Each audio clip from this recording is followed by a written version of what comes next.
Bueno, de 10.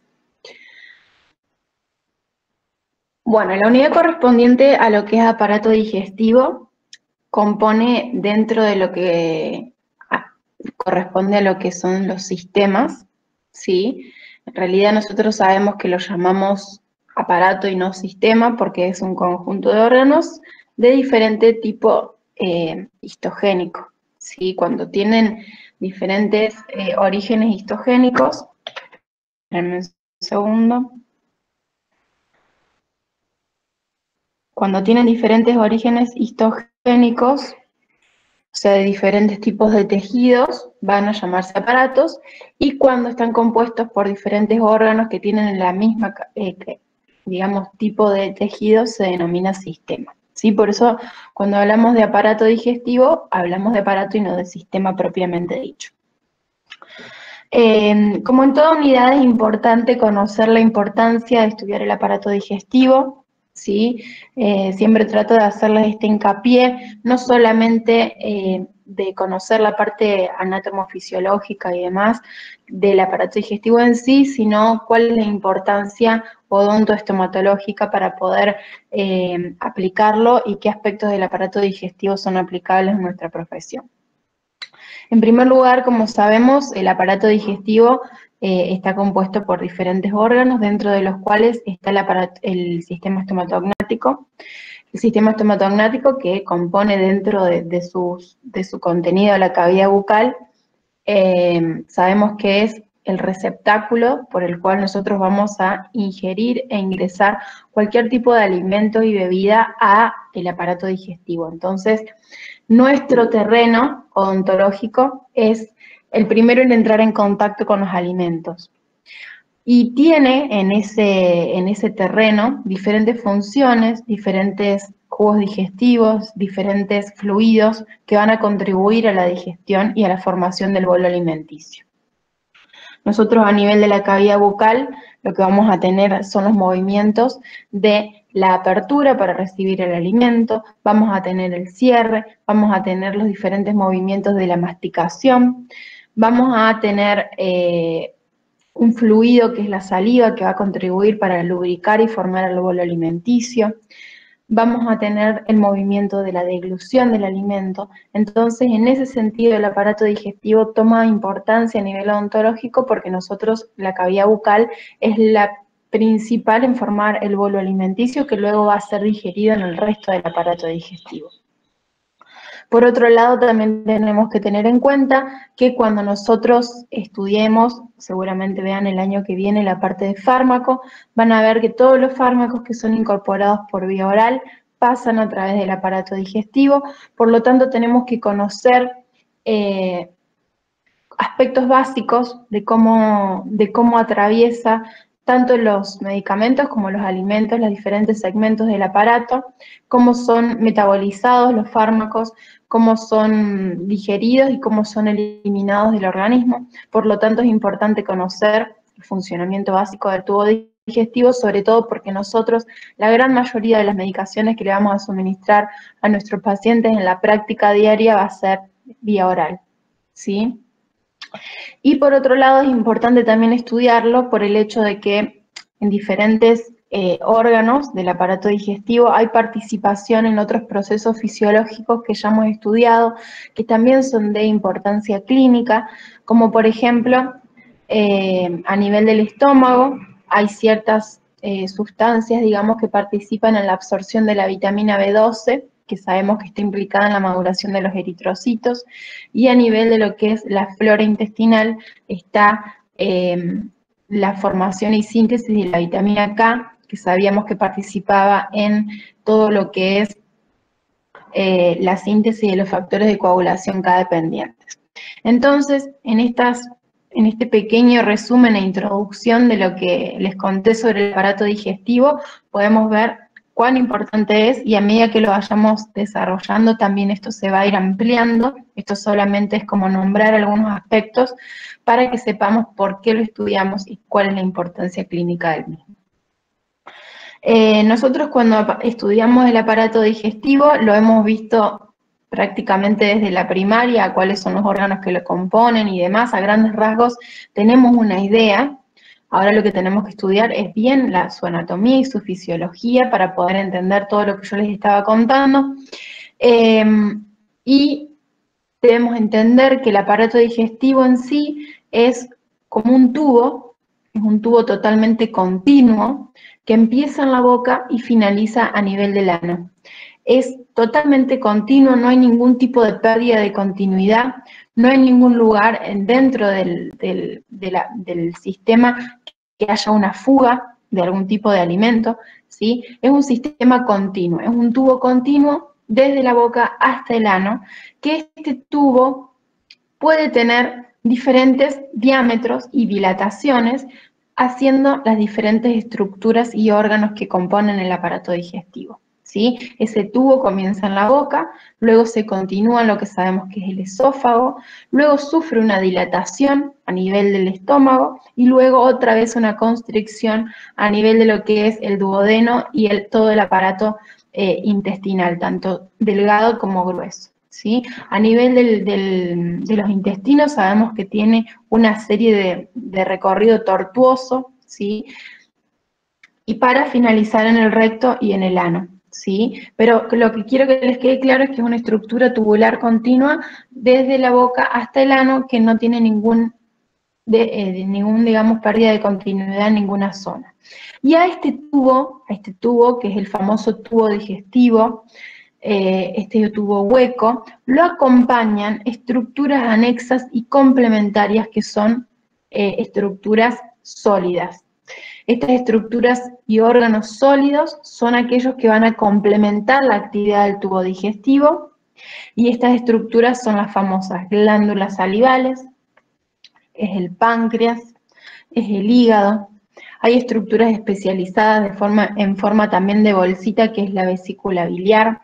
Entonces, al tubo digestivo lo van a complementar estos órganos sólidos que van a generar fluidos o jugos digestivos que van a ayudar a que el aparato digestivo funcione como una unidad integrada. Bueno, dicho esto, vamos a ver un poquito cuál es la anatomía fisiológica de lo que sería la pared gastrointestinal, cuáles son las características de este tubo digestivo. Esta sería como una imagen histológica con un corte transversal, digamos, de cómo se vería el tubo digestivo si yo lo corto y lo observo, ¿sí? Si vamos de adentro hacia afuera, vamos a ver que este tubo digestivo va a tener en el centro la luz. Esta luz va a ser por la cual va a transportarse el alimento o los productos propios de la degradación enzimática que va a ir sufriendo este alimento. Tapizando esta luz vamos a tener un revestimiento epitelial, ¿sí? Como en toda cavidad nosotros vamos a tener un revestimiento epitelial. Van a ser células, digamos, epiteliales obviamente, y como vamos a tener en casi todos los tejidos del organismo, debajo del revestimiento epitelial, vamos a tener un tejido de sostén. Ese tejido de sostén se trata de tejido conectivo, tejido submucoso y tejido muscular. Dentro de lo que es el tejido conectivo, o también llamado mucosa de sostén, vamos a tener obviamente fibras colágenas y demás que forman parte de todo tipo de tejido conectivo. Y de forma anexa vamos a tener anexos a este tubo digestivo que van a ser las glándulas, que pueden estar en diferentes localizaciones.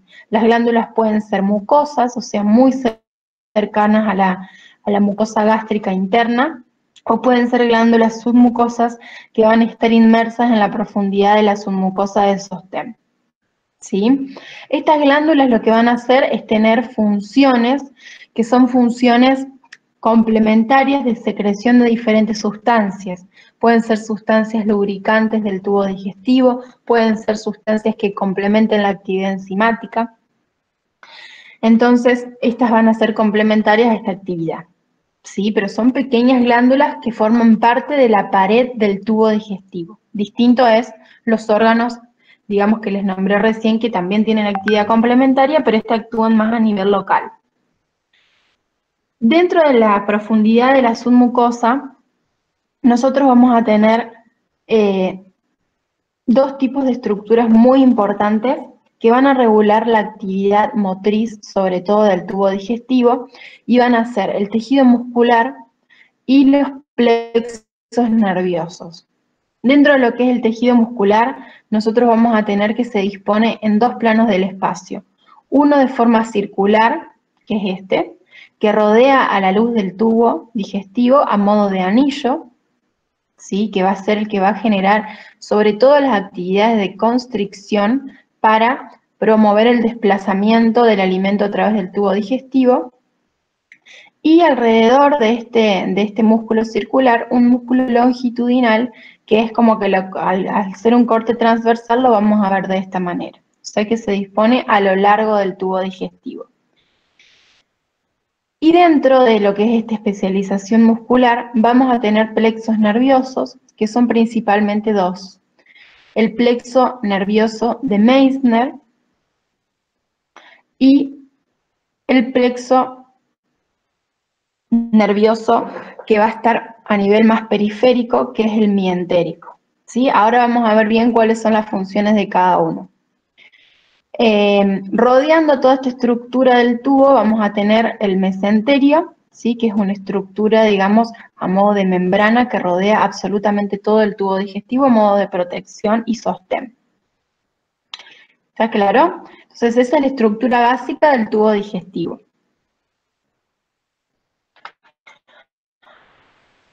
Cuando hablamos de los plexos, entonces el control nervioso de estos plexos, decíamos que teníamos el plexo submucoso y el plexo mientérico. El plexo submucoso va a estar más en contacto con la luz del tubo. Vean que esta es la misma imagen, pero es una imagen real del tubo digestivo. Vean la especialización muscular, las diferentes capas de epitelio, el tejido conectivo, de las glándulas, ¿sí? Y muy cercano a lo que sería la submucosa vamos a tener el plexo interno, también llamado plexo de Meissner. Este plexo nervioso lo que va a hacer es controlar a nivel local la secreción de las glándulas, va a controlar el flujo sanguíneo local, o sea que va a controlar la vasoconstricción sobre todo, o promover con una inhibición de los estímulos nerviosos la vasodilatación, y la absorción de los alimentos, haciendo más o menos permeable el tubo digestivo. O sea que este plexo interno lo que va a hacer es controlar más a nivel local, ¿sí? Y el plexo externo, que está más cercano a la parte del músculo longitudinal, lo que va a controlar es los movimientos gastrointestinales, ¿sí? Este plexo externo se llama de Auerbach, ¿sí? Y lo que va a hacer es controlar los movimientos un poco más gruesos. Nosotros sabemos que a grandes rasgos, cuando transportamos el alimento a través del tubo digestivo, se hacen movimientos denominados peristaltismo, ¿sí? Este peristaltismo consta de que en un extremo, del extremo, por ejemplo, distal de lo que sería el bolo alimenticio, se genera una contracción. Esta contracción va a traer aparejada una dilatación en el polo opuesto, o sea, en el polo mesial del bolo alimenticio. Entonces, esta combinación de contracciones y dilataciones van permitiendo que el alimento se vaya transportando a través de todo el tubo digestivo, ¿sí? Es como si fuese que metemos una bolita, como una canica, adentro de una manguera. Y nosotros con nuestros dedos tenemos que ir apretando en la parte distal, o sea, en la parte más lejana de lo que sería la canica, tenemos que ir presionando la manguera para poder ir transportándola. Y obviamente el lugar en donde está la canica va a estar más dilatada la manguera, ¿sí? Luego, para poder seguir transportando, tengo que bajar los dedos y acercarme a la canica hasta poder sacarla hasta el otro lado. ¿Se entiende? Entonces, es una combinación de contracciones y dilataciones los movimientos de peristaltismo, que se dan a través de todo el tubo digestivo. En el tubo digestivo vamos a tener también diferentes zonas en donde vamos a tener otros movimientos que son complementarios, pero principalmente el movimiento es el de peristaltismo para poder transportarlo a través de todo el tubo. Entonces, este plexo externo que está más cercano a la parte muscular va a ser el que va a controlar el movimiento gastrointestinal, ¿sí? O sea, aumentando o disminuyendo el tono, o sea, aumentando o disminuyendo la fuerza también de la contracción y modificando y modulando la frecuencia de las contracciones, ¿sí? Esto depende obviamente del estado de salud del paciente, va a depender del tipo de alimento, va a depender del estado, no sé, si el paciente, por ejemplo, está con una gastroenteritis, obviamente el tono muscular va a ser mucho mayor, van a aparecer los famosos cólicos, va a haber más frecuencia de las contracciones, entonces todo eso se modifica según el estado en el que se encuentra el paciente, ¿sí? Entonces, a grandes rasgos, estas son las cuestiones que me van a regular lo que sería tanto la parte más microscópica, que es el control de las secreciones, del flujo sanguíneo y de la absorción, y una parte más macro, que es la parte del plexo externo, que me va a regular todos los movimientos gastrointestinales. Bien, como sabemos, el aparato digestivo tiene diferentes funciones, pero principalmente se encarga de suministrar al organismo todo lo que son nutrientes, agua y electrolitos. ¿A qué me refiero con esto? Que es el único medio por el cual nosotros podemos incorporar a través de los alimentos y a través de las bebidas los nutrientes, los electrolitos y el agua. Nosotros sabemos que obviamente el agua forma gran parte de lo que sería la estructura del ser humano, ocupa un gran porcentaje en la estructura total, la hemos estudiado en sus proporciones también cuando estudiamos la bulimia, qué cantidad de agua tenía la sangre, el plasma, entonces sabemos que participa en prácticamente todos los procesos vitales del organismo, por lo tanto es tan importante incorporar el agua a través de la dieta, a través de también algunos alimentos que son ricos en agua, por ejemplo frutas y verduras, ¿sí? En cuanto a los nutrientes, nosotros como saben, estudiaron en química biológica los diferentes macronutrientes, principalmente todo lo que es hidratos de carbono, proteínas, lípidos y algunos ácidos nucleicos como macronutrientes. Sabemos la importancia de incorporarlos y también han estudiado en química biológica cuál es el proceso químico de su formación desde lo que serían las unidades básicas, ¿sí? Llámese glucosa para los hidratos de carbono,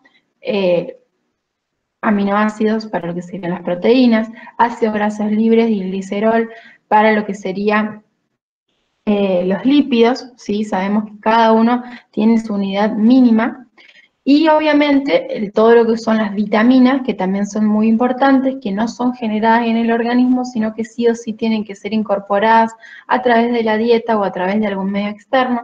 Algunas de las vitaminas ya las estudiamos, y tenemos que saber que hay algunos procesos fisiológicos que también dan lugar a la formación y maduración de algunas vitaminas, como por ejemplo la vitamina D a través de la vía endógena de la piel y la vitamina K a través de la flora intestinal, ¿sí?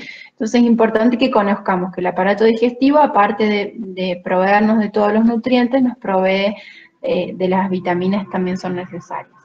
Y los electrolitos, obviamente, que vienen a modo de minerales con la dieta también, que son muy importantes para todo lo que es el intercambio de sustancias y el mantenimiento de la osmolaridad en el organismo, y obviamente todos los procesos que sabemos que tienen un intercambio de electrolitos, que ya lo hemos utilizado, desde lo que sería la transmisión nerviosa, la contracción muscular, todos los procesos implicados en la osmolaridad, la regulación de la presión sanguínea. Entonces, fíjense la importancia de incorporar a través de la alimentación todos estos, digamos, componentes para el correcto funcionamiento. Y la finalidad principal en suministrar todo esto a través del aparato digestivo para tener la energía necesaria para poder realizar y llevar a cabo todas las funciones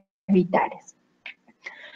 Bueno, Los procesos básicos que se llevan a cabo en el aparato digestivo, acá está muy, muy gráfico, pero para que lo incorporen, digamos, fácil, lo vamos a ver cada uno de los procesos.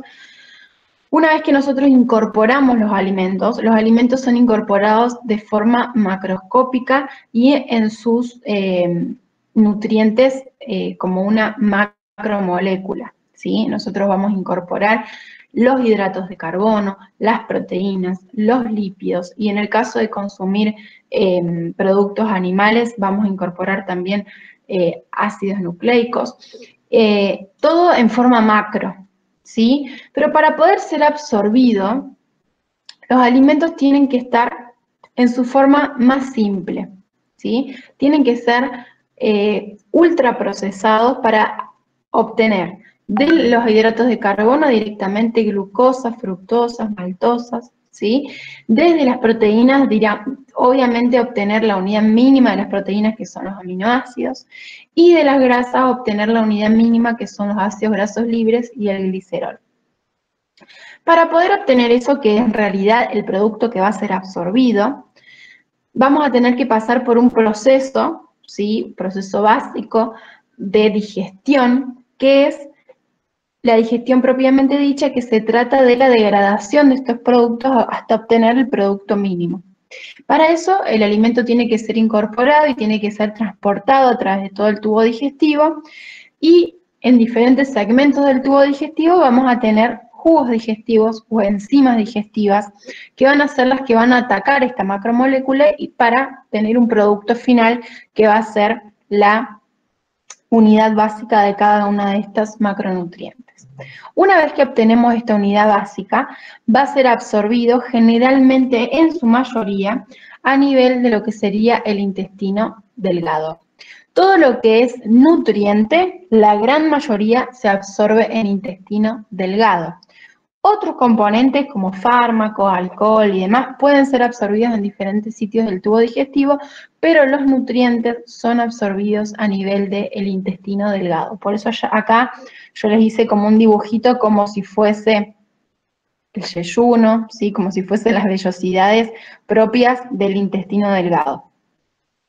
Se ingieren, ¿sí? Y se absorben. ¿Para qué? Para que sean transportadas a través de la sangre.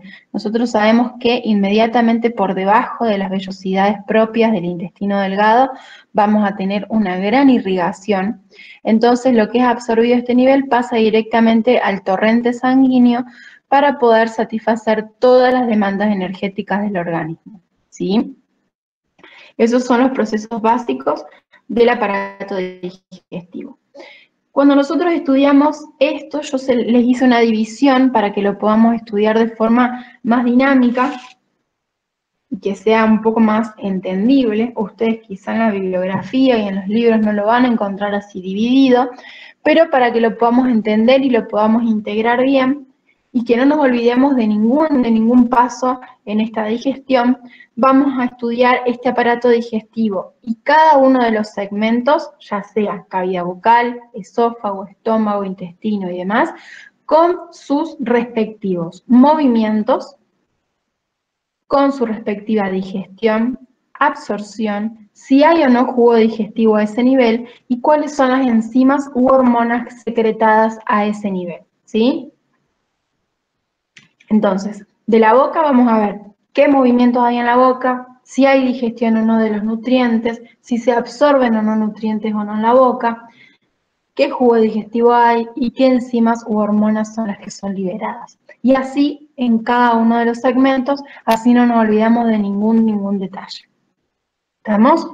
¿Vamos bien hasta ahora, chicos? ¿Se va entendiendo?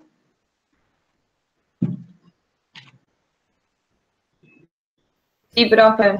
Sí, profe, todo bien.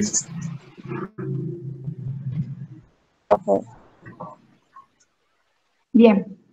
Vamos a empezar entonces con la cavidad bucal. ¿Sí?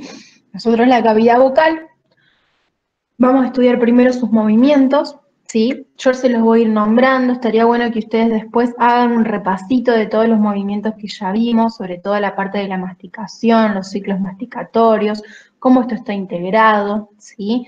Acuérdense que sobre todo en las últimas instancias evaluativas, nosotros lo que buscamos es que ustedes puedan hacer una integración de todos los contenidos. Entonces yo ahora les voy a ir como nombrando aspectos que tienen que ir repasando. Entonces ustedes estaría bueno que lo anoten y se vayan haciendo un cuadrito, un esquema, relacionando cada uno de los temas, porque sabemos que la fisiología relaciona todo el organismo, todo está interconectado.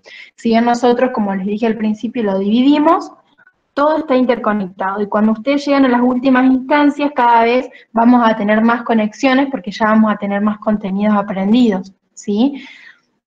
Entonces vamos a tratar de hacer estas conexiones para que después ustedes se puedan llevar la materia bien integrada. Entonces, cuando estudiamos digestión, obviamente tenemos que estudiar dentro de los movimientos de la cavidad bucal la masticación, estudiar todos los procesos masticatorios, como les decía, los ciclos, cuál es la regulación de la masticación, cuáles son las bases fisiológicas de la apertura, del cierre, ¿sí? Bien. Vamos a empezar con los movimientos. Sabemos que el aparato, digamos, el sistema estomatognático pueden tener diferentes movimientos. Dentro de esos, por ejemplo, está la succión. Nosotros la succión generalmente la vemos más en los lactantes, pero no nos olvidemos que el movimiento de succión nosotros también lo realizamos cada vez que tomamos un mate, cada vez que tomamos con un sorbete, ¿sí? No es un movimiento que queda obsoleto y perdido en la lactancia, sino que lo seguimos utilizando. Luego también está el movimiento de la presión, que la presión es el movimiento que nosotros realizamos sobre todo a nivel de los tejidos blandos. Los tejidos blandos van a ejercer presión, por ejemplo, durante la formación del bolo alimenticio. Por ejemplo, la lengua contra el paladar hace presión para poder ir macerando el alimento. Todo lo que son los carrillos y la musculatura, sobre todo el buccinador, va a generar una presión sobre las arcadas dentarias para transportar el alimento que queda en el vestíbulo hacia lo que sería el plano oclusal para generar la masticación, ¿sí? Luego también lo que es movimiento tenemos, como les dije, la masticación, que debemos estudiarla, debemos repasarla, y la deglución, que es el acto de tragar, que eso estaría bueno que ustedes busquen en algún lugar, bibliografía, sobre las etapas de la deglución, ¿sí? Porque tiene diferentes etapas, diferentes posiciones que tiene la lengua. Tenemos una etapa oral, una etapa faríngea y una etapa esofágica, ¿sí? Y obviamente diferenciar lo que es deglución infantil y deglución adulta, porque la deglución en ese caso cambia, ¿sí? Bien, teniendo en cuenta entonces cuáles son los movimientos que vamos a realizar en cavidad bucal, vamos a entrar en cuál es el jugo digestivo que hay en cavidad bucal. Y en cavidad bucal el jugo digestivo es la saliva. Nosotros sabemos que la saliva va a tener un montón de funciones, ahora vamos a estudiarla bien en profundidad. Hemos visto un poco de saliva a lo largo de los diferentes prácticos. Vamos a hacer hoy un breve repasito para no irnos por las ramas, ¿sí? Pero para que sepan las cosas que tienen que tener en cuenta para estudiar de lo que es saliva, ¿sí? Nosotros sabemos que la saliva es producida en las glándulas salivales, que como les dije al principio, son órganos sólidos que van a acompañar y complementar el tubo digestivo. Las glándulas salivales son... se dividen en dos grandes grupos, eso ya lo sabemos, glándulas salivales mayores y glándulas salivales menores. Tenemos que estudiar cuáles son las glándulas salivales mayores, dónde están ubicadas, cuáles son sus conductos, ¿sí? Excretores, y saber que en la boca también tenemos gran distribución en varias topografías de la cavidad bucal de glándulas salivales menores, sobre todo las labiales, las yugales, las linguales y las palatinas. Y dentro de lo que es la estructura básica y la unidad funcional, nosotros vamos a tener que se trata de los acinos, ¿sí? Nosotros tenemos la unidad básica de lo que sería la estructura. Sabemos que los acinos están compuestos por células triangulares o piramidales, cuyo vértice está orientado hacia el interior de la estructura del acino, donde vamos a tener la luz. Estas células están encargadas de sintetizar varias, digamos, sustancias, que ahora la vamos a ver. Están rodeadas de unas células denominadas células mioepiteliales, que son las que van a encargarse de contraer la estructura del acino para poder expulsar la saliva, y que cada uno de los acinos está comunicado con un conducto, ¿sí?, que se denomina conducto intercalar, al cual llegan, digamos, diferentes conductos más pequeñitos, que son los que transportan el contenido del acino con este conducto intercalar, ¿sí? Este conducto intercalar, una vez que se fusiona con otros conductos intercalares y se hace de mayor calibre, se denomina conducto estriado, y el segmento encargado de sacar este contenido hacia el interior de la cavidad bucal es el conducto excretorio, que cada una de las glándulas va a tener su conducto excretor particular, ¿sí? Tenemos que también tener en cuenta que hay una serie de intercambios de electrolitos, sobre todo a nivel de los conductos estriados, ¿sí? Y que toda la estructura glandular está rodeada de una vasculatura. Esta vasculatura va a tener una fusión arteriovenosa que va a generar también una excreción de agua y electrolitos tanto a la luz del acino como a nivel de los conductos, ¿sí? Bueno, habiendo repasado un poco lo de la estructura, vamos a ver, en realidad les puse la diapositiva para que tengan en cuenta que lo tienen que repasar, no vamos a entrar en detalle en el tema de la inervación. Vamos a hacer un breve repasito de lo que es el tipo de saliva que se secreta si nosotros tenemos una estimulación simpática o parasimpática, ¿sí? Sabemos que las glándulas salivales están inervadas por el sistema nervioso autónomo en su división simpática y su división parasimpática, ¿sí? Dando diferentes tipos de saliva y de calidad de saliva, si es inervado por uno o por otro, ¿sí? Básicamente tenemos que repasar cuál es la inervación de la glándula. Acuérdense que dentro de lo que es el sistema nervioso autónomo nosotros vamos a tener una fibra preganglionar y una fibra postganglionar y una sinapsis efectora. Y teniendo en cuenta la sinapsis efectora, esto obviamente lo tienen, lo repasan después, dentro de la sinapsis efectora sabemos que vamos a tener diferente resultado de saliva según cada tipo de inervación, ¿sí? Acuérdense que en el caso de la inervación parasimpática, los receptores en la sinapsis efectora eran los muscarínicos que se unían a la acetilcolina y mediante una serie de procesos internos de segundos mensajeros provocaban que aumente la secreción de las proteínas. Esto hace que la saliva sea rica en proteínas. Y por otro lado, otro proceso de segundos mensajeros desencadenaba que se active, digamos, la bradiquinina, que era uno de los principales vasodilatadores, lo cual permitía que aumente la cantidad de excreción de agua hacia la luz del acino y por lo tanto dando una salida final parasimpática abundante y fluida, ¿sí? Esto se lo deben acordar, supongo. Dentro de lo que es la sinapsis efectora simpática, sabíamos que la saliva simpática era más espesa, más filante, y esto se debía principalmente a que había un aumento en la cantidad de la secreción de las proteínas, tanto por la unión a los receptores alfa como a los receptores beta de la sinapsis efectora, dando una serie de segundos mensajeros que aumentaba la secreción de proteínas, ¿sí? Y además sabemos que cuando actúa el simpático sobre los vasos sanguíneos provoca una vasoconstricción, entonces esta vasoconstricción era la que disminuía la excreción de agua a nivel de lo que era el acino, por lo tanto la saliva era menos rica en agua, más filante y más espesa, ¿sí? Esto lo pasé rápido porque ya lo hemos visto en más detalle, no nos vamos a detener tanto, ¿sí?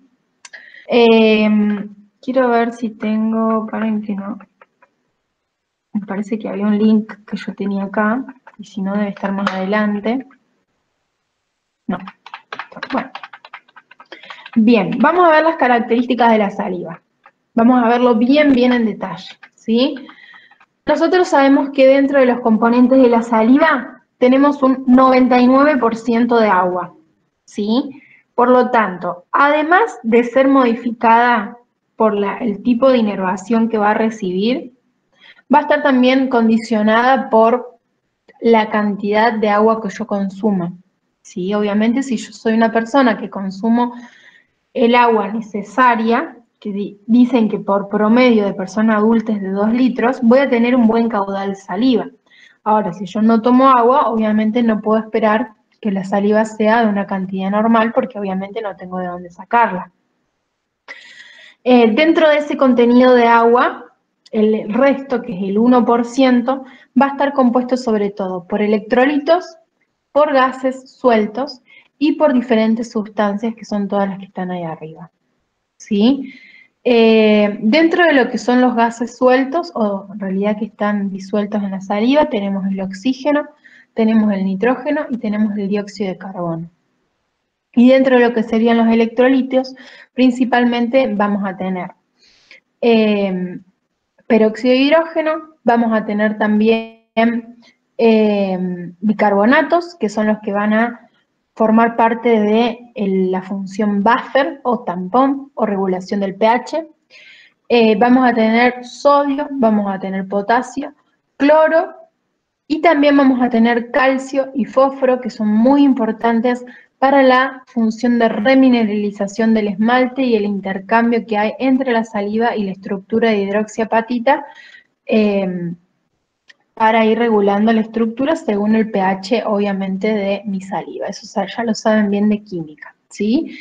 Y dentro de todos los componentes que vemos acá arriba, vamos a ir relacionando cada uno de estos componentes con sus funciones, ¿sí? Yo voy a ir de adelante para atrás y vamos a ir viendo cada uno de ellos, ¿sí?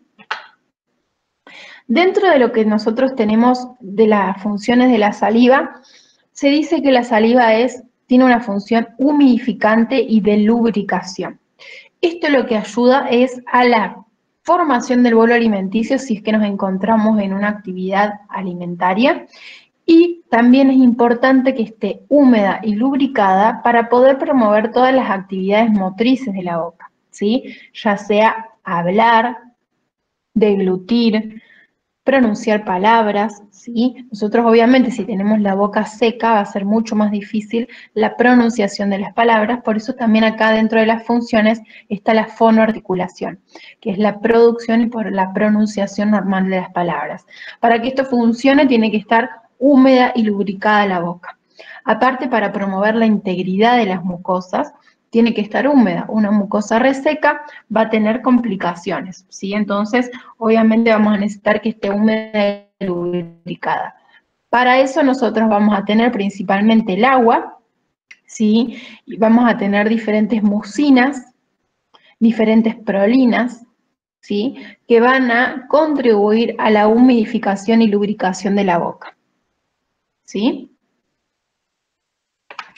Si nosotros hablamos del barrido y de la limpieza, también hablamos de que es necesario que esta saliva sea abundante, lo cual permita que con esa humedad y lubricación pueda arrastrar y limpiar la boca, ¿sí? Nosotros sabemos que todo lo que es tejido duro, o sea, los dientes, nosotros tenemos que ayudarlos con la técnica de cepillado para poder barrer toda la placa bacteriana, ¿sí?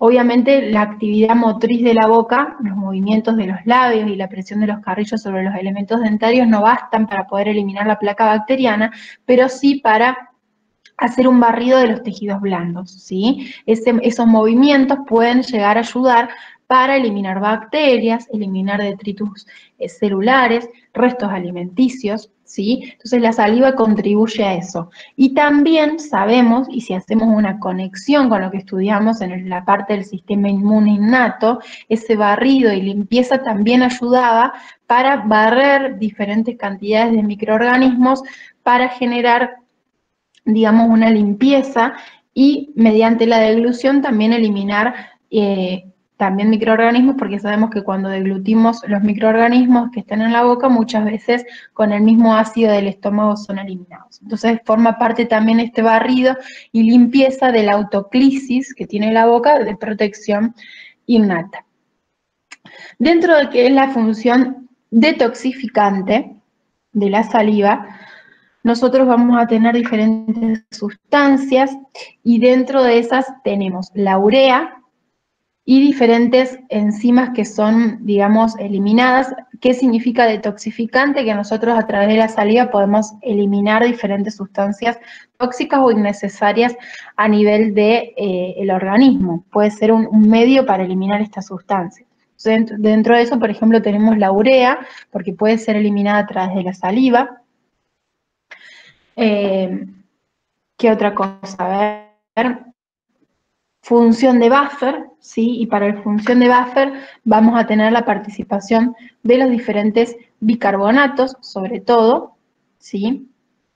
A ver qué más, ya me perdí tantas cositas acá. Bueno, principalmente para el buffer vamos a tener los bicarbonatos y la relación entre el pH de la saliva. Después tenemos la inmunidad específica, que sabemos que es la inmunidad adquirida, y dentro de eso nosotros tenemos la inmunoglobulina secretora, que sabemos que se libera por saliva, tenemos la inmunoglobulina G, que también se libera por saliva, ¿sí? Relacionadas con la inmunidad específica. Dentro de la inmunidad inespecífica o innata, tenemos la función de barrido y limpieza que nombramos recién, y tenemos las diferentes sustancias como las lisocimas, las peroxidasas, ¿sí? Las estaterinas, que van a tener diferentes funciones bacteriostáticas y bactericidas. Entonces también, y no sé si les nombré acá, las lactoferrinas, son todas sustancias que van a ayudar a frenar la actividad bacteriana, ¿sí? Bien, dentro de lo que es función excretora se refiere a todos aquellos productos que pueden ser eliminados por saliva y pueden servir como método auxiliar de diagnóstico, como por ejemplo factores de crecimiento, ¿sí? El estradiol, que ya lo estudiamos cuando vimos reproductor femenino, algunas sustancias del grupo AB0, que son sustancias relacionadas con los grupos sanguíneos, ¿sí? Drogas y algunos metabolitos, ¿sí? O sea, puede ser un método o un medio en realidad de excreción de algunos productos metabólicos de drogas o fármacos, ¿sí? Dentro de lo que es la función del equilibrio hídrico y electrolítico, vamos a tener la regulación a través del sodio, el potasio, el cloro. Dentro de la función de la fonoarticulación vamos a agregar todo lo que es la humidificación y lubricación, que ya nombramos las prolinas y las mucinas. La función digestiva y gustativa va a estar gracias a las diferentes enzimas, que ahora las vamos a ver bien en detalle cuando veamos la parte digestiva de la saliva, y dentro de esos tenemos la alfa-amilasa salival, que es una enzima digestiva, ¿sí? Y vamos a tener la lipasa salival, que también es una enzima digestiva, ¿sí? Dentro de la función de remineralización del esmalte, vamos a tener sobre todo el calcio y el flúor, ¿sí? Y dentro de la formación de la película adquirida vamos a tener también las diferentes prolinas y las diferentes sustancias que sabemos que forman parte de la película adquirida que se forma alrededor del elemento dentario gracias a la saliva misma, ¿sí? Bien, ¿quedaron claras las funciones de la saliva?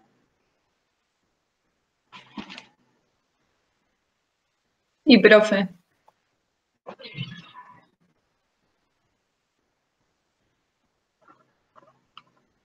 Bueno, ¿están despiertos? Dentro de lo que es la cantidad de la saliva, nosotros sabemos que más o menos vamos a tener una producción de 600 mililitros a 1 litro 200 de saliva por día, variando en diferentes momentos del día. Obviamente cuando nosotros estamos comiendo vamos a tener más saliva porque se va a estimular de diferentes maneras que ahora lo vamos a ver bien.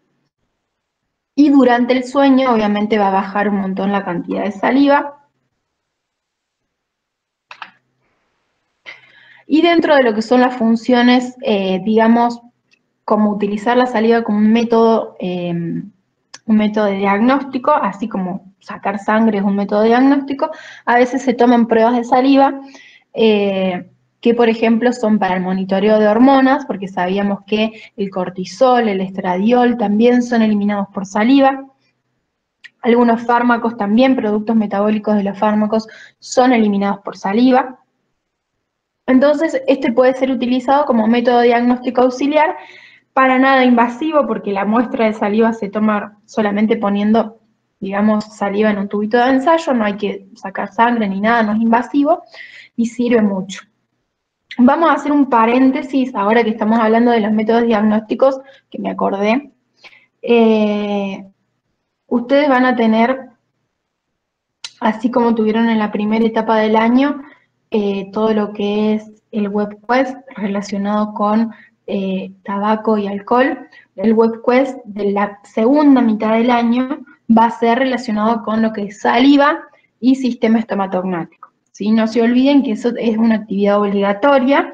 Vamos a tener que rearmar los grupos, o sea, los grupos que ya estaban armados, simplemente los alumnos que lamentablemente ya no pueden cursar más, vamos a tratar de mantener los grupos para no hacer tanto lío, pero se tienen que reorganizar para poder tener los grupos armaditos y que sea más fácil la distribución de los temas, que principalmente van a ser todos los relacionados con la saliva. Por eso me acordé que también uno de los temas es saliva como método diagnóstico, y la parte también del sistema estomatognático es parte del WebQuest, ¿sí?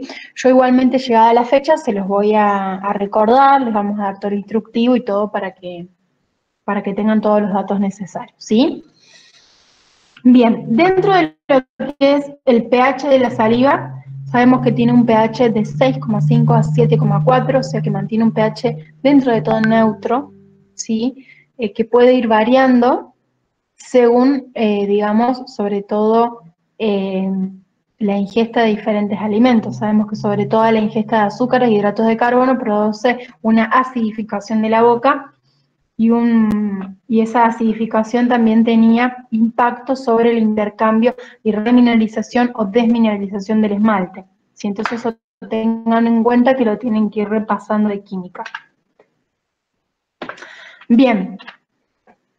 Vamos a pasar, si está todo entendido, lo de las funciones de la saliva y demás, vamos a pasar a cómo se regula la secreción salival de forma refleja, ¿sí? Nosotros sabemos que el reflejo, que obviamente está comandado por el sistema nervioso autónomo, puede ser de dos tipos, ¿sí? La vía de entrada, que a mí me va a generar un reflejo de salivación. Puede ser un reflejo innato o puede ser un reflejo condicionado. Reflejo condicionado, yo me refiero a todo aquello que tiene que ser aprendido previamente, ¿sí? Que yo tengo que tener un aprendizaje previo y por eso genero un condicionamiento. Y un reflejo innato es un reflejo no condicionado. Entonces, vamos a empezar con el innato. El innato no tiene que tener ningún aprendizaje previo y se basa básicamente en el contacto directo del alimento con la cavidad bucal, ¿sí? Ya sea mecánico, porque ingresa el alimento y obviamente la consistencia de los alimentos y demás va a ser captado por todos los propioceptores que ya conocemos, o un reflejo químico, gracias al contacto de los propios componentes del alimento con los botones gustativos, ¿sí? Eso va a generar que ese mismo contacto, sin ningún tipo de necesidad de aprendizaje previo, que sino que es un estímulo, va a generar el reflejo de salivación. Y por otro lado tenemos el reflejo denominado condicionado, que el reflejo condicionado está, como dice la palabra, condicionado por algún estímulo que no es mecánico ni químico, que fue aprendido previamente. En esto participa la corteza cerebral porque necesito asociación de diferentes estímulos para provocar secundariamente el reflejo de la salivación. Esto es todo lo que está relacionado con el olfato, con la visión, con la audición y con los recuerdos, ¿sí? Vamos a dar ejemplos de cada uno, así ustedes pueden ir entendiendo. Dentro de lo que sería el olfato, yo necesito un aprendizaje previo, o sea, tengo que tener un contacto previo con algún alimento que tenga cierto aroma para poder generar solamente olfateando ese alimento el reflejo de la salivación. Por ejemplo, un domingo a las 11 de la mañana yo siento que el vecino está prendiendo el fuego para hacer un asadito, para los que les gusta el asado, ¿sí? O, por ejemplo, no sé, saber que yo cuando hiervo el brócoli, ¿a quién le gusta el olor al brócoli hervido? A nadie, pero saben que el brócoli, cuando, bueno, a los que les gusta el brócoli obviamente, cuando está ya cocido es rico, ¿sí? Entonces, yo necesito obviamente un aprendizaje previo de oler un alimento y saber su aroma para que solamente el hecho de sentir el olor del aroma pueda generar la salivación, ¿sí? Por ejemplo, lo del vecino que está prendiendo el fuego y yo siento ese olor asadito y ese olor va a generar una salivación, más si estoy en ayuno, ¿sí? Vamos a ir con la visión. La visión, obviamente, yo necesito ver un alimento y a veces el simple hecho de ver un alimento va a generar la salivación. Por ejemplo, a los que les gusta lo dulce, ver una torta que les guste, ¿sí? O ver, a los que les gusta lo salado, no sé, una hamburguesa o algo, no sé, vieron que ven la foto y a veces si tienen mucha hambre, el mismo hecho de ver hace que se les haga, como dice el dicho popular, agua a la boca. Bueno, ese agua a la boca es el reflejo de la salivación, ¿sí? Simplemente por ver el alimento o por olfatear el alimento, sin necesidad de ponerlo en la boca. Ya cuando pongo el alimento en la boca, entra en contacto mecánico y químico, ya es un reflejo innato, ¿sí? Otro reflejo es el de la audición, ¿sí? Por ejemplo, no sé, voy al cine, me siento y la persona que está atrás mío abre un paquete de papas fritas, ¿sí?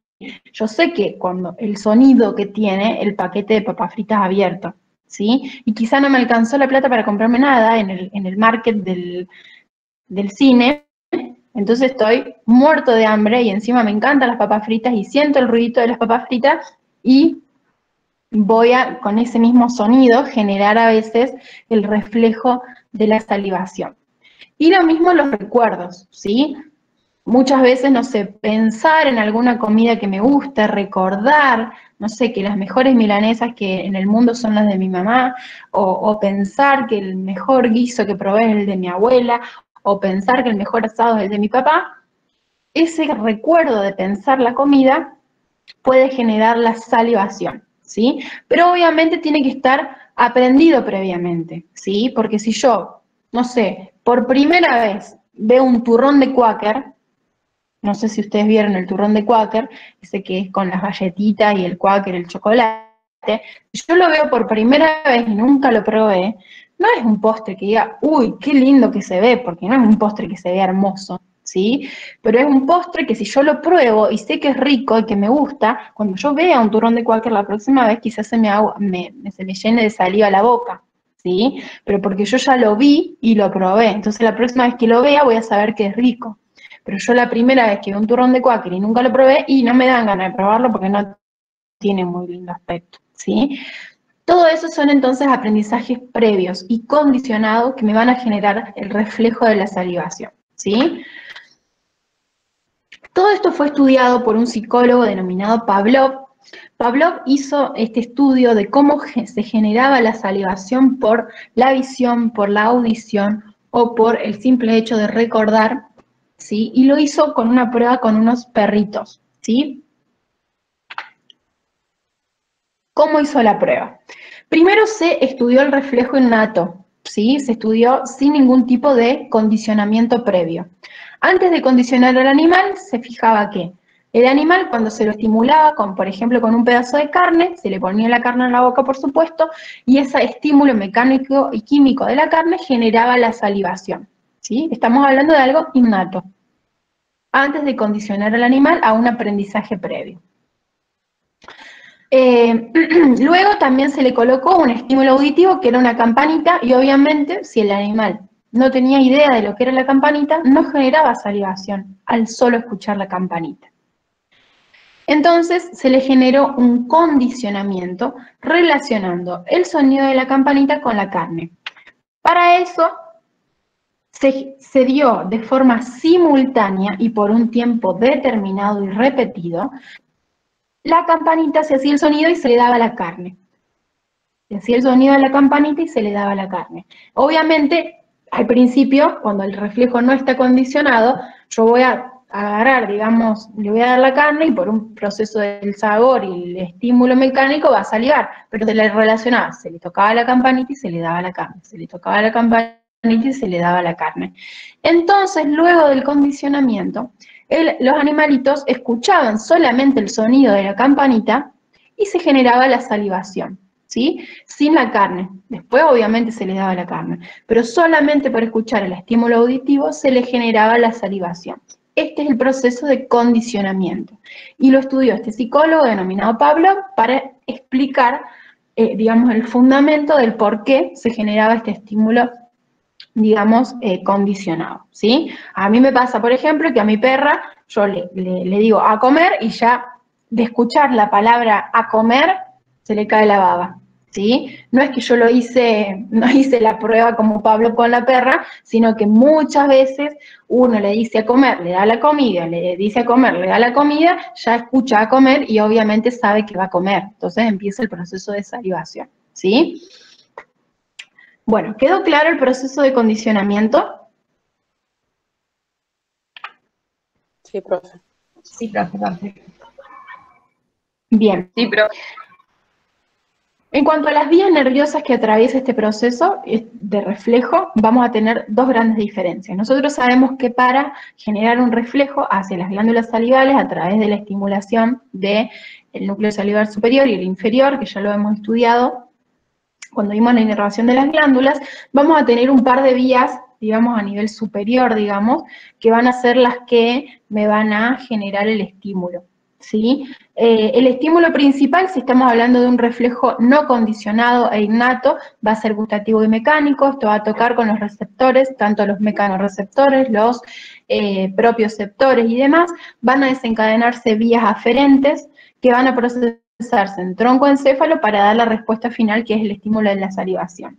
Y en cambio, en un proceso condicionado, aprendido y demás, tenemos la participación de la corteza cerebral y del diencéfalo, ¿sí? Que es un proceso un poquito más complejo que requiere el aprendizaje. Pero luego del diencéfalo pasa directamente al troncoencéfalo y el proceso es el mismo. Esto a grandes rasgos es la diferencia entre lo que sería el reflejo condicionado y el no condicionado respecto a las vías nerviosas, ¿sí? Bien. Otra cosita para agregar de lo que sería la saliva, nosotros sabemos que vamos a tener tres tipos en sí de saliva. Vamos a tener una saliva primaria, una saliva secundaria y una saliva final. La saliva final o total va a ser la que va a estar en la cavidad bucal, o sea que es el producto final de la saliva secundaria unida a detritus celulares, bacterias, virus, microorganismos, hongos, todo lo que está presente en la boca, porque sabemos que la flora bucal tiene mucha cantidad de bacterias, virus y hongos que son parte digamos, de la ecología de la boca, ¿sí? Que eso es la saliva final, cuando se mezcla todo esto, ¿sí? Y por otro lado, vamos a ver cada una de las etapas en la formación de la saliva, ¿sí? Nosotros esto lo vimos cuando hablamos un poquito de la aldosterona, ¿se acuerdan? De cómo participaba en el intercambio de electrolitos, sobre todo en la parte del conducto excretor. Vamos a repasarlo un poquito para ver cómo se produce la saliva primaria y la saliva secundaria. La saliva primaria sabíamos que era la que se generaba a nivel de los acinos, que se producía gracias a la excreción de agua y electrolitos por parte del torrente sanguíneo que rodea la glándula, ¿sí? Se juntaba junto con la secreción de diferentes sustancias propias de los productos de los acinos, como las mucinas, la alfa-amilasa salival, que es la enzima principal en lo que sería la parte digestiva, la calicreína y la prolina, que son diferentes sustancias que sobre todo participan en la lubricación de la boca, sobre todo la prolina. Y al tener este paso de agua y electrolitos y proteínas, es totalmente isotónica respecto al plasma, tiene la misma concentración de los electrolitos. Y la saliva secundaria, acuérdense que era la que ocurría a nivel de los conductos. Estos conductos también eran producto, la salida secundaria era producto de la excreción de agua, electrolitos, urea, bicarbonatos, todos provenientes del torrente sanguíneo yuxta conducto, ¿sí? O sea, los que están al lado de los conductos, que va a generar obviamente que se incorpore agua a esta saliva. Vamos a tener también el producto de la secreción de las células que revisten mis conductos, que van a secretar lisosimas y la porción secretoria de la vitamina A secretora, que ya lo hemos estudiado, pero que se sumaba en la saliva secundaria, acuérdense, un proceso que era el de reabsorción, que aquí es donde actúa la aldosterona, en donde va a sacar un poco de agua de electrolitos como sodio, cloro y demás. Esto producía que la saliva, al tener menos electrolitos, sea hipotónica respecto al plasma, ¿sí? Y eso sería la saliva secundaria. Una vez que la saliva sabemos que las glándulas salivales son glándulas exócrinas, por lo tanto su contenido es eliminado fuera del organismo, en este caso obviamente en la cavidad, que es la cavidad bucal. Va a mezclarse esta saliva secundaria, como les dije, con restos celulares, con microorganismos, con detritus alimenticios, restos alimenticios y demás, formando la saliva final. Bien, ¿quedó claro hasta ahora eso? ¿Vamos bien? Ustedes si quieren que frene o que me detengan alguna diapositiva o que explique algo de vuelta, me dicen, ¿sí? Sí, profe, todo bien. Está bien, profe. Bueno.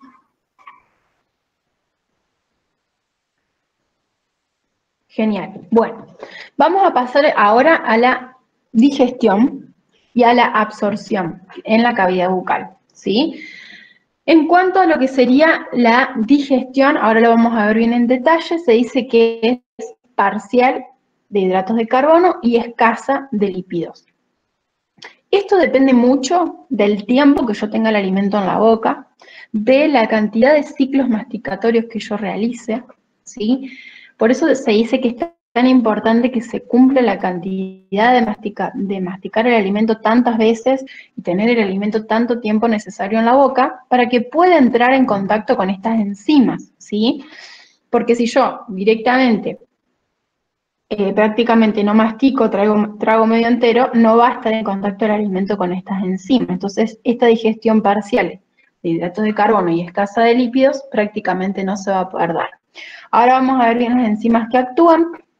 Antes de pasar a la parte de las enzimas, vamos a hablar un poquito de la absorción, ¿sí? A nivel de la cavidad bucal, nosotros vamos a tener absorción de diferentes componentes, como la glucosa, pero cuando la glucosa es incorporada de forma nata, o sea, glucosa, por ejemplo, un caramelo, ¿sí?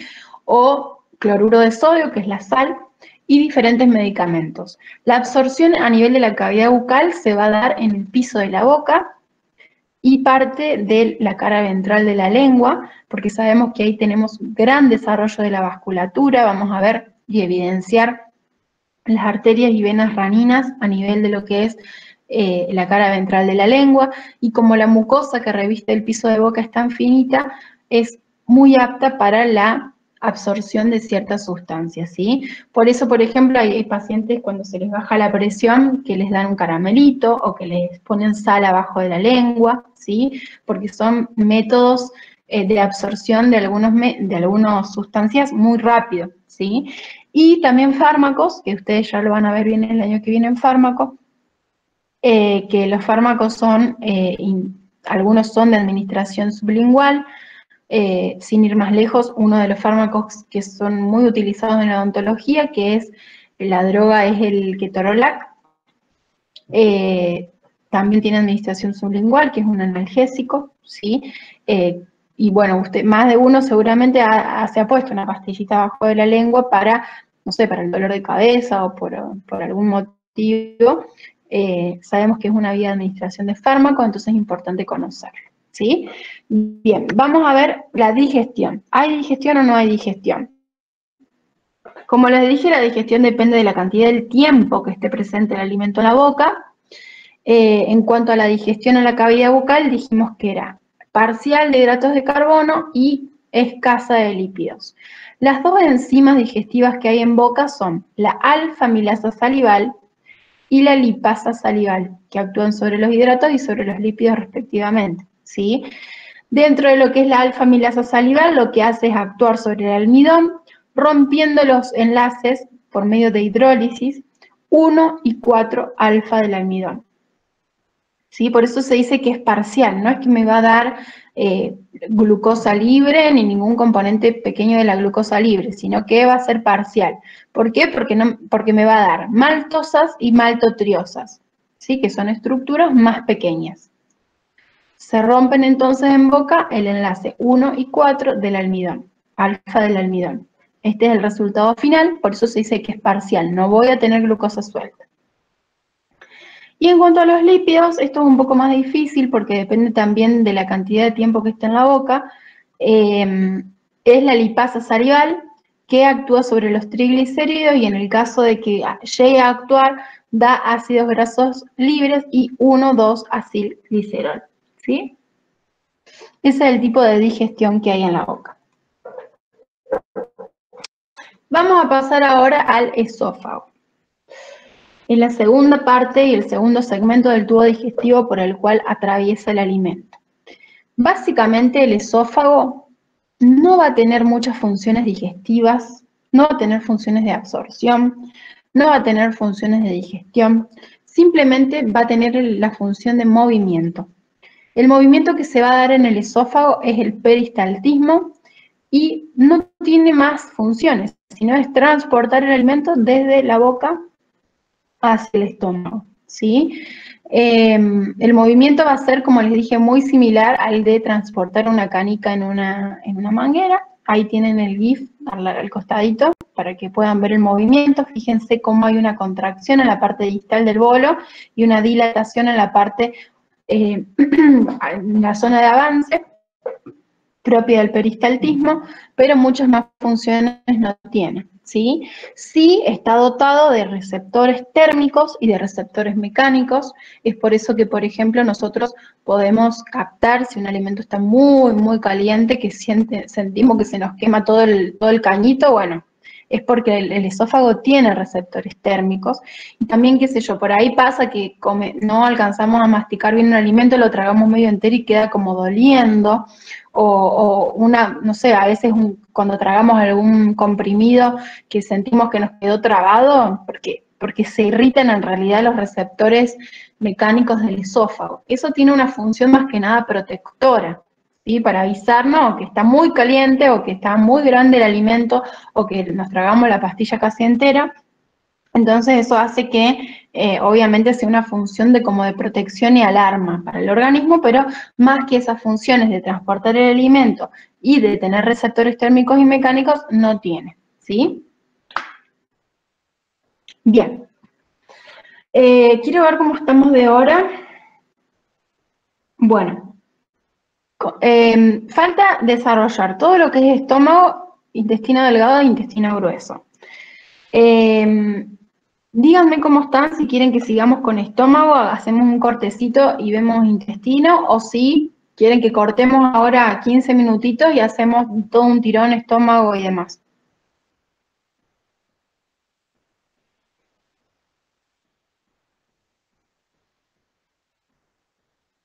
Podríamos ver estómago, profe. Bueno. Y sigamos.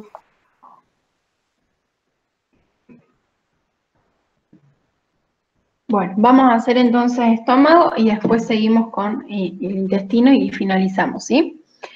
Bien, dentro de lo que es estómago vamos a estudiar también, como vemos en el otro, el movimiento, el jugo digestivo, la digestión y la absorción. Antes de empezar, con eso tenemos que estudiar un poco la estructura de las paredes del estómago, ¿sí? De las capas del estómago. Tenemos que tener en cuenta que, así como estudiamos la especialización de las paredes del tubo digestivo, el estómago tiene algunas cuestiones especiales, algunas células especializadas, que van a cumplir diferentes funciones, ¿sí? Dentro de lo que es la mucosa gástrica, ¿sí? Nosotros vamos a tener, por un lado, que tenemos células denominadas células M, ¿sí? Estas células M de la mucosa gástrica van a ser las encargadas de secretar un factor que se llama factor mucoprotector, ¿sí? Que principalmente se basa en la presencia de mucinas. Este factor mucoprotector lo que va a hacer es proteger a la mucosa gástrica de la acción del ácido clorhídrico.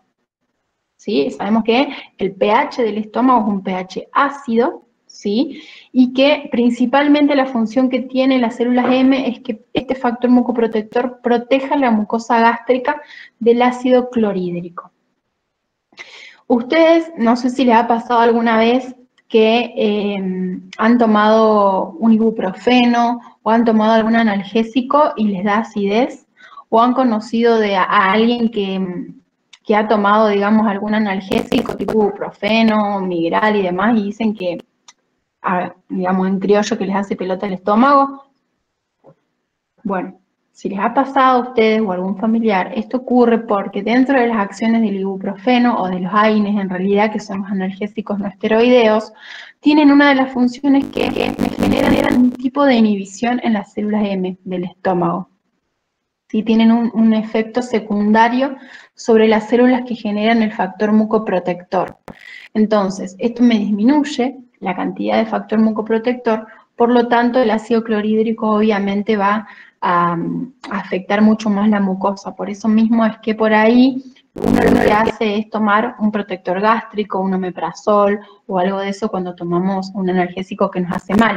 Pero principalmente a este nivel tienen afección como efecto secundario y por eso mismo es que en algunos casos puede dar acidez, ¿sí? O puede dolerles el estómago.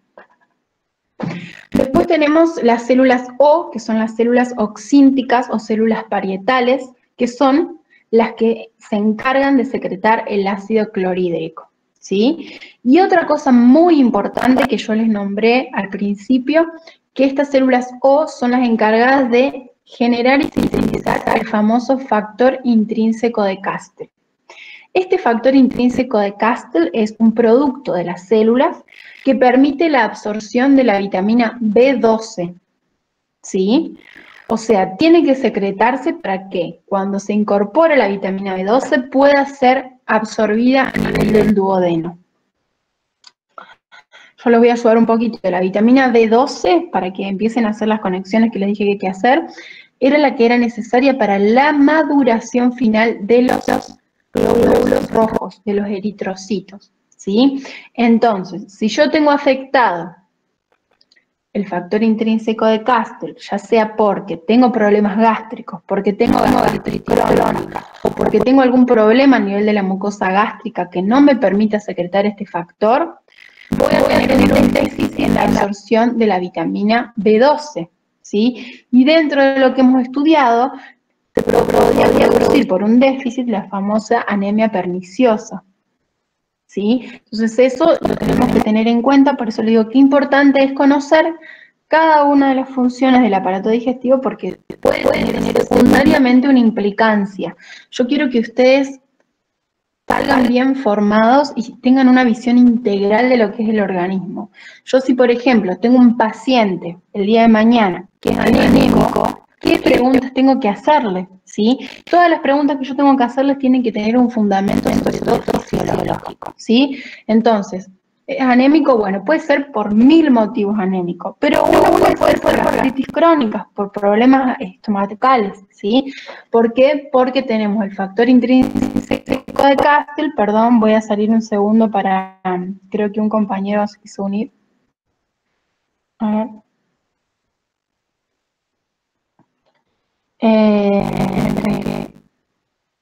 No sé, sentí como que alguien se quiso unir, pero... entonces tengo que hacer esa relación, tengo que saber de forma integral, yo voy a ser un profesional de la salud, entonces tengo que saber todo. ¿Por qué le pregunto si tiene problema del estómago? Porque puede ser anemia perniciosa por una falta del factor intrínseco de Castle, ¿sí? Tienen que tenerlo así, bien afilado, ¿vamos? Bien. Otra cosa a tener en cuenta, hay otras células especializadas que se denominan células P, que son las células principales o células simogénicas. Estas células simogénicas me van a liberar dos tipos de sustancias, las cuales una se denomina pepsinógeno y otra es la tributirasa.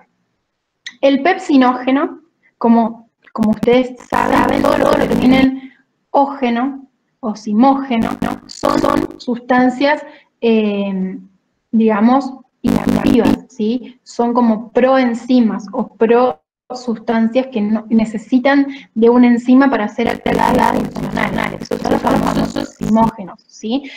En este caso, las células principales me van a secretar el pepsinógeno, que luego se va a activar el pepsina. Vamos a ver en qué participa. Y por otro lado, va a secretar esta célula principal, la tributirasa, que ya es una enzima activa, que es la que participa para romper los enlaces grasos de la manteca. ¿Sí? Tributirasa.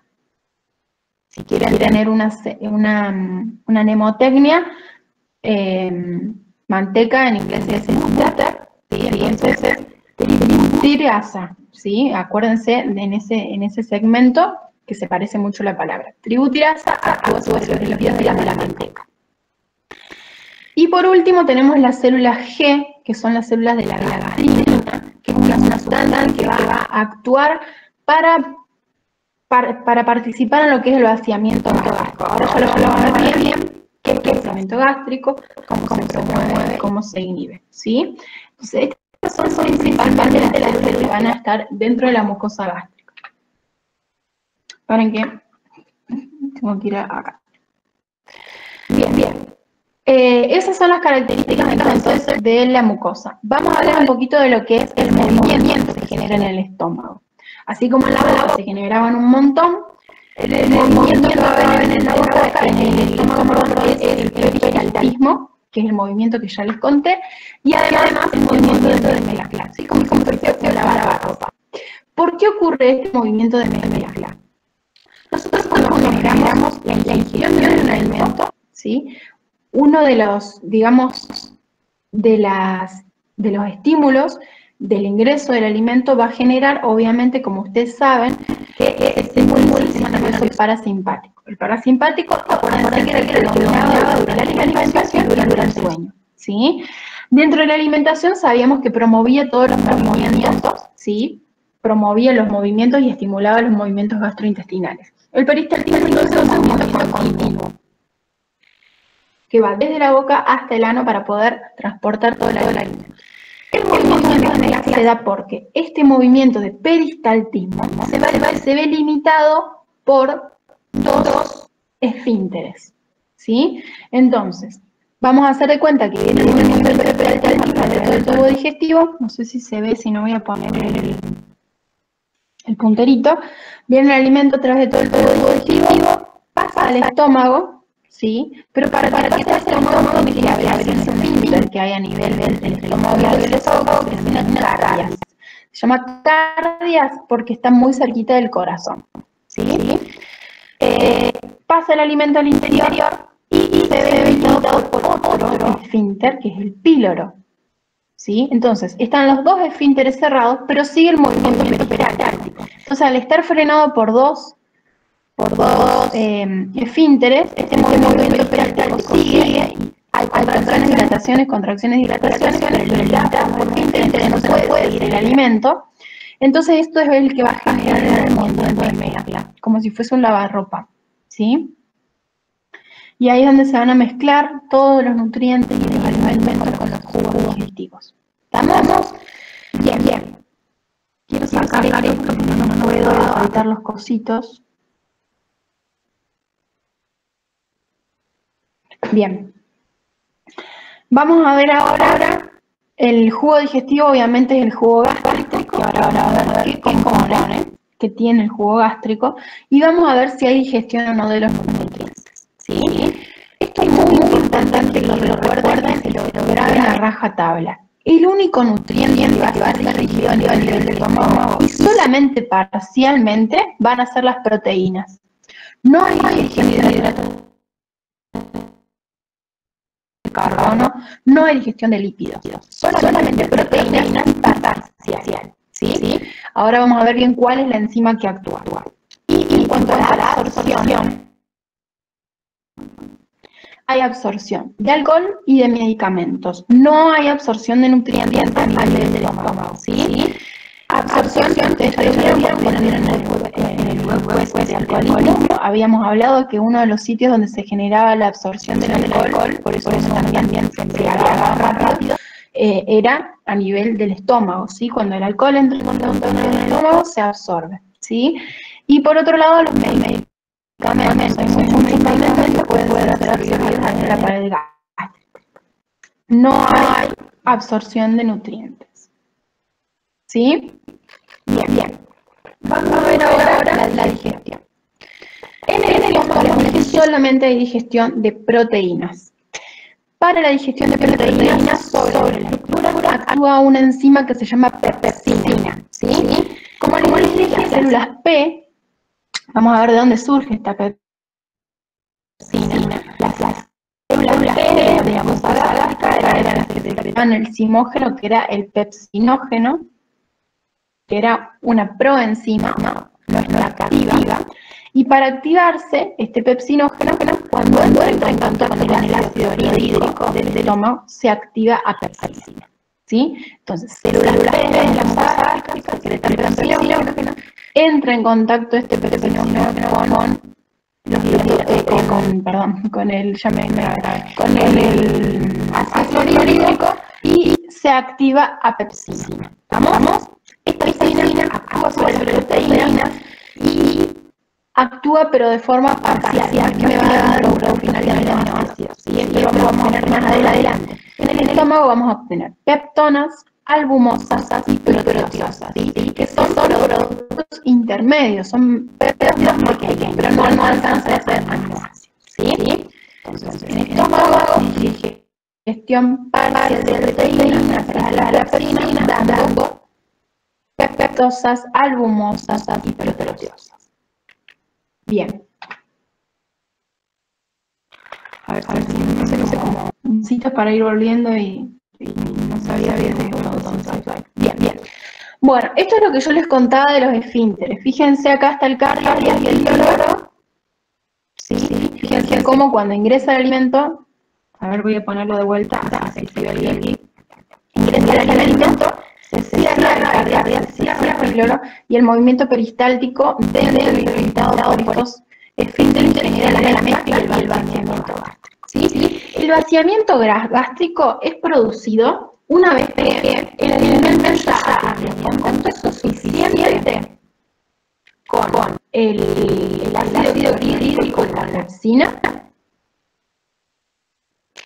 y ya está preparado para ser enviado al otro segmento del tubo digestivo, ¿sí? Además, también se puede solamente vaciar el estómago si está vacío el duodeno, ¿sí? Si yo el duodeno lo tengo todavía cargado de alimento, no se va a poner el vaciamiento gástrico. ¿Vamos? Entonces, ¿cuáles son aquellos factores que van a estimular que mi estómago se vacíe? ¿Y cuáles son aquellos que van a estimular que no se vacíe? O sea, que se inhiba el vaciamiento gástrico. Por un lado, la estimulación del vaciamiento gástrico va a estar dada por dos cuestiones. Una es la bomba pilórica. ¿Qué significa esto? Presión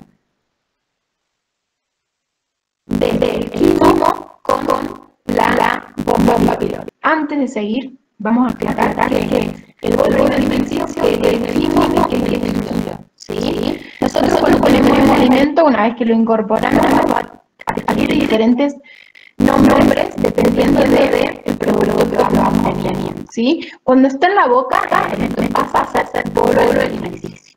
Una vez que es deglutido, pasa al estómago, el estómago entra en contacto con el alimento y como digestivo, y de llamarse bolo alimenticio se llama quimo, como dice acá.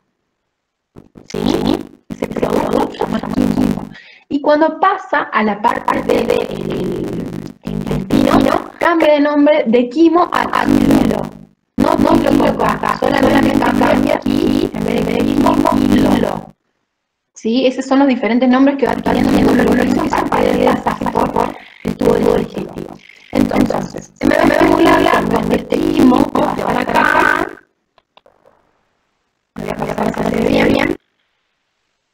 entra en contacto suficiente con los jugos digestivos y empieza a generar una presión sobre este esfínter. ¿Ven? Se mezcla y entra en contacto con el esfínter y esa presión sobre la región del esfínter pilórico va a generar una apertura de este esfínter, siempre y cuando no haya alimento a nivel del duodeno.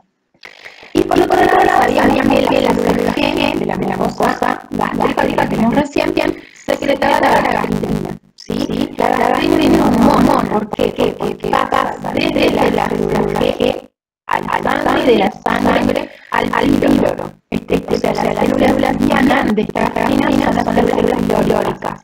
O sea, las células del esfínter pilórico.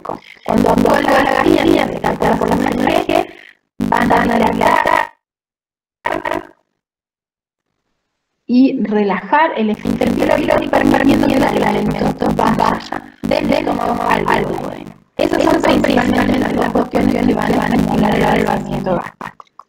Ahora, cuando mi estómago todavía no está preparado para liberar el alimento hacia el duodeno. Por un lado, la distensión duodenal, como les dije recién, si nuestro duodeno, que es el primer segmento del intestino delgado, está cargado de alimento, está distendido porque está ocupado, no se va a vaciar, porque ahí se atoraría, ¿entienden? No hay lugar, porque está lleno, porque todavía no se generó el correcto transporte, ¿sí? Si está lleno el duodeno y está distendido, no se va a promover el vaciamiento gástrico. Luego tenemos otras situaciones que van en base a la naturaleza química del alimento que yo comí, ¿sí? Y esto se llama quimoácido, quimo rico en proteínas o quimo rico en grasas, ¿sí? Si mi alimento, una vez que mi bolo alimenticio pasó al estómago, ya se llama quimo. Si es ácido, ¿sí? Se va a estimular la hormona secretina, que es otro tipo de sustancias, ¿sí? Que va a inhibir el vaciamiento gástrico. ¿Sí? Si se capta por los quimiorreceptores que este quimo es ácido, se va a liberar la secretina, ¿sí? Que ahora ya la vamos a ver más en detalle cuando veamos vesícula biliar, para inhibir el vaciamiento gástrico. Ahora, si el quimo, o sea, si el alimento que yo comí es rico en proteínas y rico en grasas, va a inhibir el vaciamiento gástrico, ¿sí? Hasta que tenga la suficientemente cantidad de enzimas digestivas a nivel del duodeno para poder digerirlas. ¿A qué me refiero con esto? Si yo tengo un alimento que es rico en proteínas y rico en grasas, se me va a estimular la liberación de la colecistoquinina. Esta colecistoquinina, ahora lo vamos a ver bien cuando veamos vesícula biliar, participa en la digestión de las grasas. Entonces, yo tengo un alimento rico en grasa, se me va a estimular esta sustancia tiene que ser liberada en el duodeno, y una vez que hay suficiente concentración, ahí sí el duodeno le da el ok al estómago para que libere ese alimento desde el estómago y pueda ser digerido correctamente, ¿sí? Y por otro lado, el péptido inhibidor gástrico, que también es liberado para que cuando el alimento es rico en triglicéridos. ¿Cómo puedo yo saber, a fines prácticos, cuándo se vacía más rápido el estómago o cuándo se vacía más lento?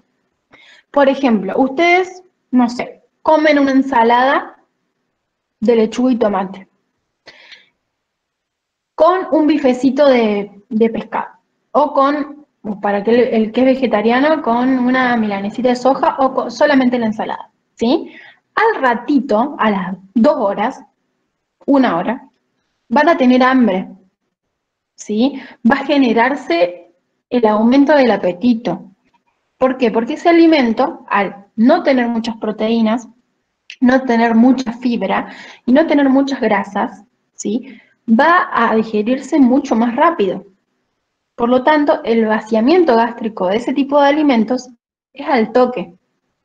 Entonces yo al toque de comer una ensalada voy a tener hambre, si solamente me comí la ensalada, ¿sí? Si yo, por ejemplo, no sé, salí rápido de mi casa y solamente me comí una manzana antes de salir, a las 11 de la mañana voy a estar caminando por las paredes del hambre, ¿sí? ¿Por qué? Porque ese alimento es de digestión rápida. Ahora, si yo fui a McDonald's, me comí un combo completo, con papas fritas, con papas con cheddar y bacon, con el helado con Oreo, con todo, o sea, todo lo que te puedes comer en McDonald's te lo comes, ¿sí? ¿Cuándo voy a tener hambre? ¿Al toque? Y no, a grandes rasgos no voy a tener hambre al toque. Puede haber gente que le dé hambre al toque, ¿no? Pero a grandes rasgos me voy a quedar pipón todo el día. O sea, la próxima comida va a ser no a las 2 horas, va a ser a las 5 horas, ¿sí? Capaz que como en McDonald's y al mediodía y hasta la noche no me da hambre, ¿sí? Si comí todo eso, ¿no? Y esto es porque el vaciamiento gástrico, como yo comí un alimento rico en proteínas y rico en grasas, va a ser mucho más lento, va a estar inhibido y va a hacer que yo libere de a poquito el alimento del estómago, siempre y cuando se cumplen las condiciones necesarias a nivel del duodeno, o sea que el duodeno tenga la suficiente colicistoquinina, que tenga las suficientes sustancias enzimáticas necesarias para poder digerir eso. ¿Está claro? Entonces, se va a estimular o se va a inhibir según principalmente la cantidad del alimento y la naturaleza química del alimento. ¿Sí? Bien. Vamos a pasar ahora, si no delgado, vamos a hacer una pequeña pausa, ¿sí? Si quieren hasta las 12, 12:05, hacemos el recreíto. No salgan de la reunión, simplemente si quieren silencien los micrófonos, cosa de que no tengamos que demorarnos mucho para admitirlos en la reunión. Volvemos, si les parece, a las 12:05, ¿sí? Y terminamos con lo que es intestino, duodeno, hígado, vesícula biliar y demás. ¿Les parece?